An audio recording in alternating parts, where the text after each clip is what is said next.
Hello, it's been a while, but I needed to come in and have a little chat. And I never have a script. I sometimes have an idea, sometimes I don't, and I just talk. I know you have never seen me, those of you who have followed me for a long time, but there are reasons for that because I still have to be out in the real world. But I wanted to share some things with you. Some revelations that I've had thanks to other people. I want to say thank you to Paul Stobbs of Understanding Conspiracy. This is something that I needed to know. I did buy the book. The Nephilim Look Like Clowns. I am through a couple of chapters and that's about it. But I almost feel like I know the book because I've watched so many videos. So, but I think it's important for reference to have it. And because one day maybe we won't have access to this technology. Sorry. And I'm 55 years old. And so I'm past Wednesday as far as our Earth timelines go. And there are some things that I just need to get out there and need to be said because somebody might hear it that needs to hear it, that God wants to hear it, that it might make a difference for them. And they might be able to hear it at 20 as opposed to me at 55. But I think there's always been a plan and there's always been a reason for all the even horrible things I've been through. Because every step of the way, it was something I needed to see. It was something I needed to feel. It was something that I needed to experience to enhance my empathy for others who are truly good people.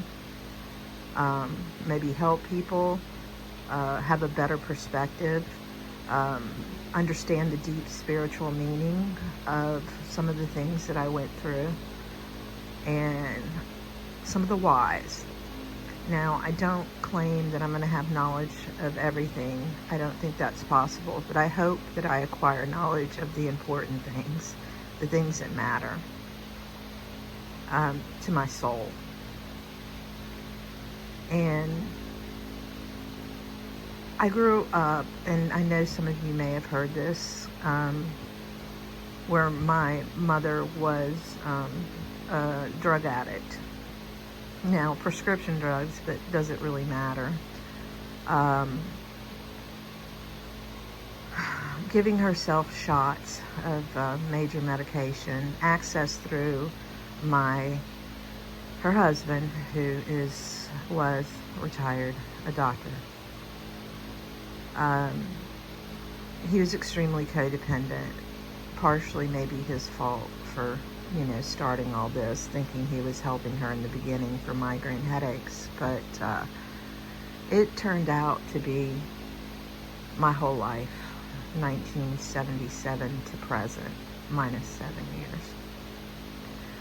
But also I found out over the years that she had problems before even that, not with drugs and alcohol, but something happened in her childhood that just changed her somehow. And and she escaped in the drugs in her late 20s, and it's lasted her whole life. Most of my life. And I'm the oldest of 10 children. 8 grew up in the same house. There are steps and halves and wholes, but because we grew up in such a dysfunctional family, we tended to bond together, the children. Not saying that she didn't treat some differently than others, because she did. My stepsister said that she thought it was a difference between the stepchildren and her biological children, but because of the way she treated me, I kind of threw a wrench into that theory. I was the loud one. I was not loud like I'm an extrovert, but loud in protesting too much. Our circumstances, and which got me locked up in hospitals a couple of times. Not saying that I didn't need to be there, because I needed to get out of that situation for a while and maybe clear my head. But the doctors were always at a loss as to why I was in there. IQ tested, blah, blah, blah. My IQ's way, way, way, way up there, but not that that has done anything for me. I think spiritual knowledge is much more important, which I was lacking most of my life, even though I gravitated to trying to know as much as I could. But not to get off track. So I was probably, while I was emotionally abused, sometimes verbally abused. There was never physical abuse, and sometimes I wished for it, because at least I would have proof. It didn't happen daily or whatever, but the circumstances, it's neglect, okay? But we learned how to survive and function ourselves, and to take care of the younger ones, because they weren't being taken care of. And there is a gap of 12 years between myself and the youngest. But most importantly was her drug addiction and her erratic behavior. But mostly she stayed in her room and didn't come out. When I say mostly, I'm talking about 95% of her life. She put on great performances at holidays for her parents or relatives or friends or whatever, or maybe on a special occasion. But those got less and less as she got older.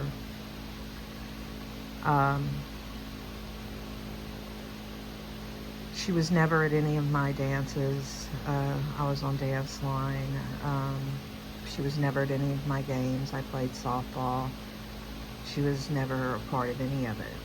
And through great ingenuity, I made sure I was at all the games, got rides with other people, started driving illegally before I should have been driving, because it was just out of necessity to go to the grocery store and get groceries or whatever. And for myself, when I could do what I needed to do, because I was famous. It was just a thing for her to ground me for whatever reason she could come up with, so that I would be available to watch the children. In one of my stints in the hospital, which they had a psychologist afterwards who talked to me or whatever, I mean, he told my parents that he just stopped grounding me. That's how bad it was. But, so I went through all that. I moved out. I mean, I did college, and I'd work a year and go to college, that sort of thing. But very early on, I must have been about 18, so I had a year of college, because I GED'd out. Because another thing is they moved quite a bit. We moved quite a bit. And so they would have been in a different location my senior year. I just threw up my hands, and there's other things behind that, and got my GED and went to college at 17. And I did it through partial scholarship the first year or two, but then after that it became on me, and I had to do it. So I take a year off, earn money, go back to school, pay for it. Yes, it was less back then, but still, we were making less as well. But I managed to do that. No help from her. And whatever, it is what it is. But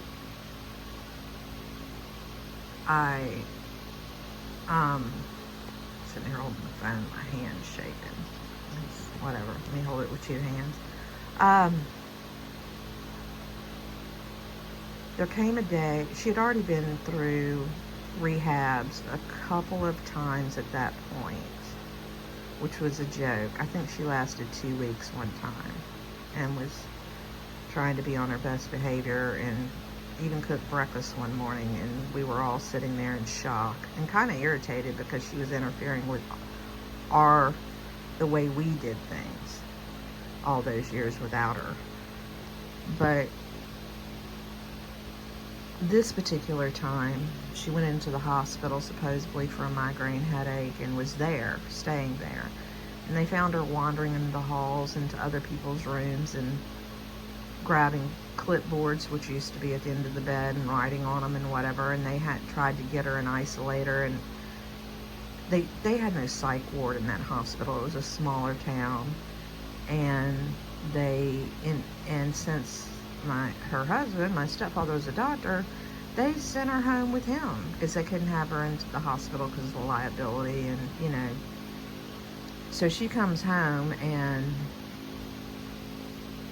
she doesn't know me. She doesn't know any of us. She doesn't know who we are. She's speaking to people who aren't there. She's filing like papers away in a filing cabinet, like needing your comforter on your bed. That's what it kind of looked like, but she was filing things, she said. We had to disconnect the phone because she was calling people and talking nonsense. She started screaming. Well, she came out of the room in the middle of the night and broke my youngest sibling's piggy bank for no apparent reason, scaring the hell out of them. They were so young. And one time she was screaming and she thought she saw bats flying around with machetes in her room. It was bad. And my father asked me to come home to help him with this, and so I did. I moved home. I think it was during the time I wasn't actually in school. And I actually worked in his office for a year to get him established, and then he hired somebody else because told him I couldn't continue working for him. 18 years old now, keep in mind.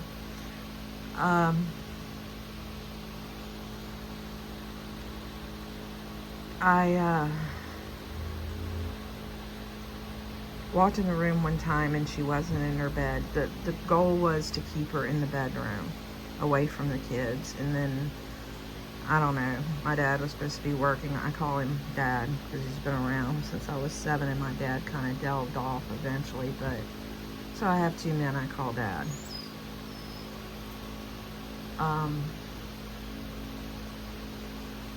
I guess he was trying to figure out what they're going to do or whatever, and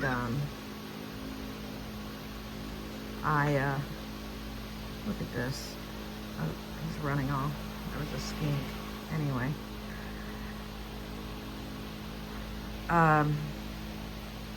My dad was trying to figure things out, I guess, and I went in there and she wasn't in there, and this was like a multi-level house, modern, back in the 80s. And the bathroom had like 3 or 4 stairs to go up into the bathroom, in the bedroom. And there was a loft in the bedroom as well, with a ladder. It was kind of crazy. And I go up the stairs and I find her there. And she's sitting in front of the mirror. She has the brightest, of course, 80s, you know, bright clothes were kind of in, but she has all these bright clothes on which don't really go together because of patterns and stuff. Her shirt was inside out. She had a jacket on over that. I mean, like dressing up, but it was all mix match, bright and crazy looking. But what was most crazy was her face and her hair. She had tatted it out, like, you know how you tat your, I don't know how, what is it called? Where you try and get it to go up high. They did it in the 60s with these beehive hairdos. But she would always do that because that was her era. But she would do it like to lift her hair up a little bit on the crown of her head. But this was like crazy, okay? Beyond that. And she has red hair, okay? So this is what makes it even bizarre looking. I don't know what her natural hair color is. It is red, but it's probably not this color red, okay? Her mother was a redhead. And my brother who died. She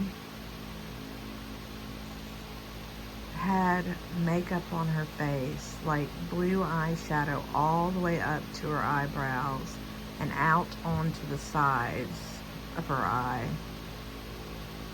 Dark under her eye a little bit. Tons of mascara. The lipstick, oh, the rouge was like this gigantic circle on each cheek. And like you wouldn't rub it in and you put way too much, like a child playing with makeup. But her lips, the lipstick was bright. It was on her lips, but it was also all the way around her lips, like you would see. She looked like a clown. She looked like a clown. And I asked her what she was doing, and she said she was going out to dinner. And that they had a reservation or something like that. She was going out to dinner. And I said, oh no, not tonight. That's tomorrow night. You have your days mixed up. See, I had to make up stuff to try and get her to stop what she was doing and get her back in bed or whatever. And I told her, I said, I'm sorry you went through all this time getting ready and everything, but it's not tonight, it's tomorrow night. Knowing good and well she'd forget soon. So I cleaned her up and got her back in bed.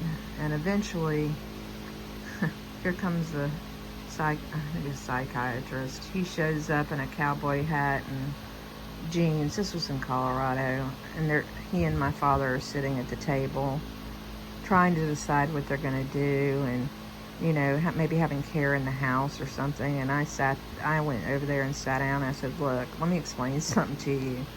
If you don't get her out of here, because this is crazy for the younger kids, they don't need to witness this.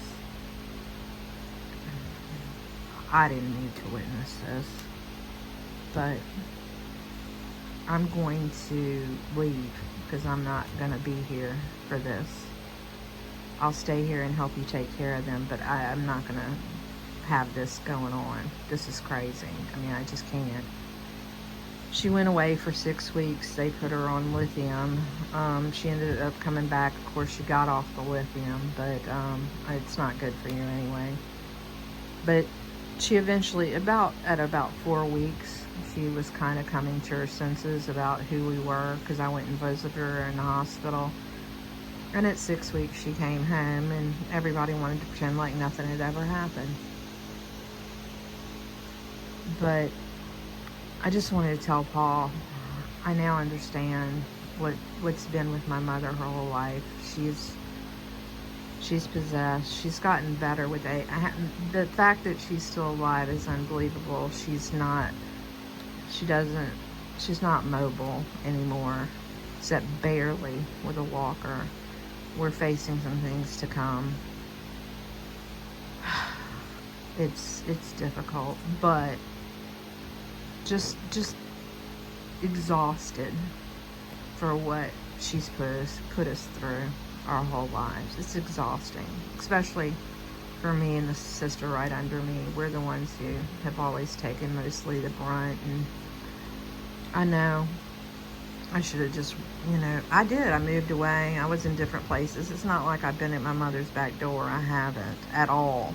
But when I moved away, magically she moved 5 minutes from me. And I wasn't happy about it.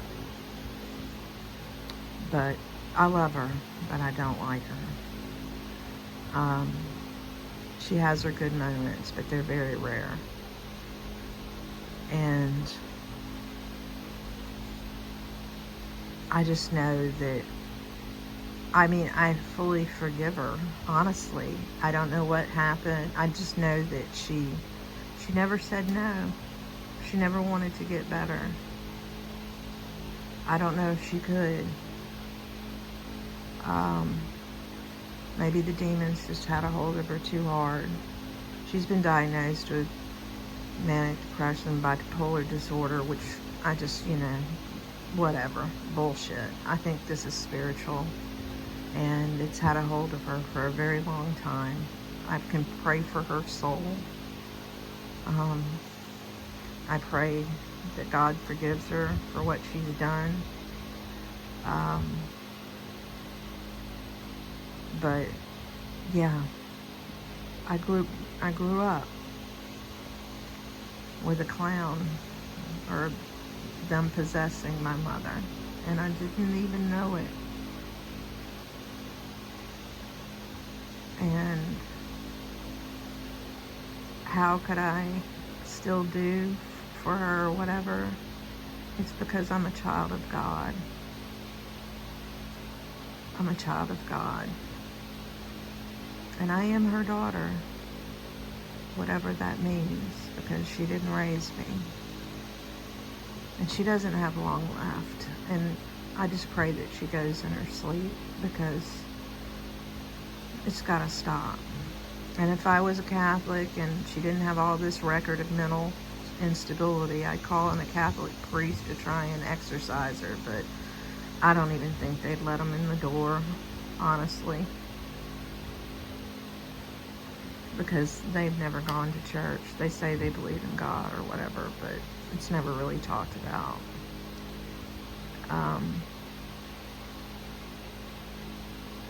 I just ask for you to pray for me on the things I'm going to face in the near future with her, please. And I ask you to pray for my parents, for their souls. But I want to thank you, Paul, for putting that last piece together that enables me to fully forgive her and to know what I've been facing my whole life. And it never was me. It never was about me. I wasn't the crazy one. Love to you all. Bye for now.